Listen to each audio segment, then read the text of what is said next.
Welcome to Synthadelphia. Today we're going to talk about this guy.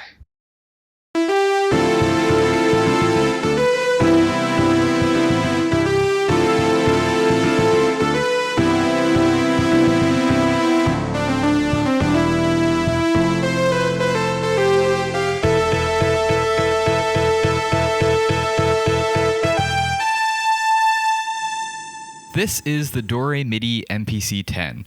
It's a dual expression pedal to Midi converter, and for someone like me who's been dreaming about using two expression pedals with my L-cap Strymon delay for nearly a decade, it's kind of a little dream box. The company is based out of Shenzhen, and from what I can tell, they don't have any US-based dealers, so you have to order direct. That said, the shipping from China wasn't too bad. I got mine in about 13 days, or just under 2 weeks. The packaging is quite nice. It comes with a USB-C cable, and a 3.5mm TRS Midi to 5-pin DIN cable as well. The build quality of the unit is pretty nice. It's an aluminum enclosure and it feels pretty sturdy. We've got two 1/4-inch TRS Midi jacks on the left, and then a Midi TRS output and USB-C on the right. Now, I'm only going to talk about my use case here, which is using this as part of a standard guitar pedal setup. The setup is much more straightforward in a setting with modern synths because USB power and TRS Midi are pretty standard in the synth world.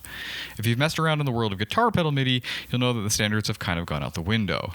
The first thing that came to mind for me was, I don't want to have to carry around some kind of USB wall adapter just for this box. I want to be able to plug it in directly to my one-spot or pedal board supply. So in order to do that, I need to get one of these 9V to 5V USB step-down converters. I found this one on Amazon for $13, and I'll link to it in the description. I could not find a USB step-down converter that was powered via a center negative barrel jack, so I ended up having to get this reverse polarity converter from Amazon as well. It just converts the standard one-spot center negative barrel connector to a center positive barrel connector to work with the converter. Just the price of doing business with guitar pedal power supplies.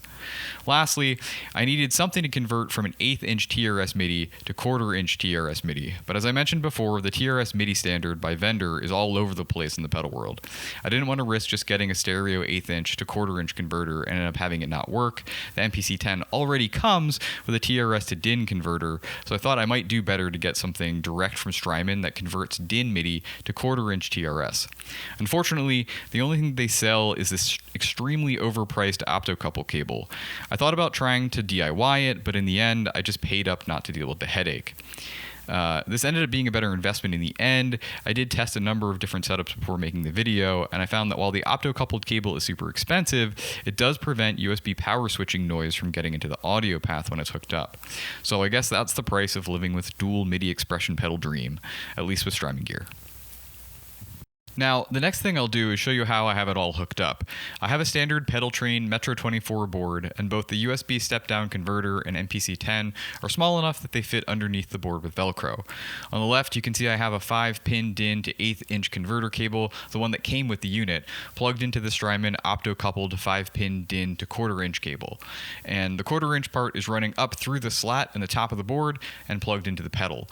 I've got the reverse polarity cable plugged into the one-spot lead on the top side of the board and into the step-down converter underneath. And then I've got the provided Doremidi USB-A to USB-C cable plugged in to the unit. On the other side, I've got my two expression pedals plugged in. I'm using a Dunlop mini expression pedal and a Moog EP02 in this case. Okay, so here's the pedal setup as it is now. On the left-hand side, you've got the polarity converter over here on the top side of the board, and then you've also got the expression pedal coming through the slat, as I mentioned in the last part, over here. And then, yeah, from here, let's just show how it works and how you can have, dual expression pedals set up with the system. One sec.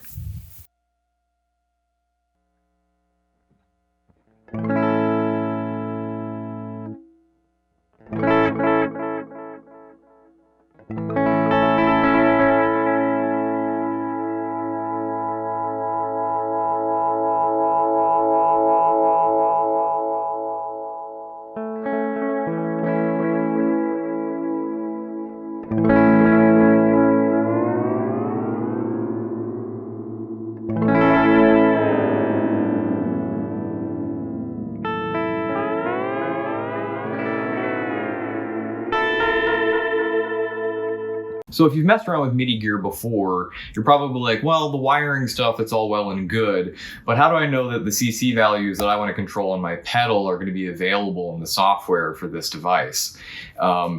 So Doremidi has a software solution just to set all the CC values, the data ranges, and the various things that you might want to control within the context of their expression to MIDI conversion. And from here, we'll look a little bit at the software and how that works. The first thing you want to do is plug the MPC-10 into your computer via the provided USB cable. Once it's recognized by your machine as a USB device, you can then choose the default COM channel, in this case channel 3, and then click connect. If the software doesn't recognize the device on the machine, there won't be a COM port value available. Once the software recognizes your device, you can start setting the values for your pedal. For the Capistan, I'm just looking for two CC values, 12 and 18, for delay time and repeats. You can select the pedal output you want to work with by choosing the pedal number. The number in the software aligns directly with the expression jacks on the device. From there, you can set the pedal type. The default is expression, but you can select switch and hi-hat types as well. And the Capistan defaults to MIDI channel 1, and you can set the MIDI channel here too, but we're just going to stick with 1. But you can pick 1 through 16. The software has separate sections for each pedal type, expression, switch, hi-hat, but for this tutorial we're just going to cover expression. You might think that the CC value is in the general settings section under the message number, but that isn't the case. You want to set the CC value under data 1 range. And in this case, the expression pedal 1 for me is going to affect the repeats. That's CC number 18. The next thing we want to do is set the data range. So let's set the max and min amounts for the expression. I want a full sweep from 0 to 127, but you can set it any way you like. After you've got it set the way you want, you just click set and send the setting itself to the pedal. You need to do this for both pedals to set it on the device. And once you've done this for both pedals, you can click disconnect and then hook everything up to your board the way that I showed earlier. All right, well, that's it for today's episode. I hope you liked the tutorial. I can't say the device is flawless. I have run into some small issues with the software where it won't actually set the CC value. And I had another small issue that happened very, very rarely where I had to power cycle the device to get the full range on my expression pedal. That said, I think it's a really low cost solution to a dual expression setup. Definitely something much cheaper than a Morningstar MIDI preset system or something like a Helix. So if you're looking for a very cheap dual expression pedal setup that works with MIDI, I think this is a great solution for you. If you've got any questions for me, please leave them in the comments. And if you like the video, click the thumbs up. Thanks.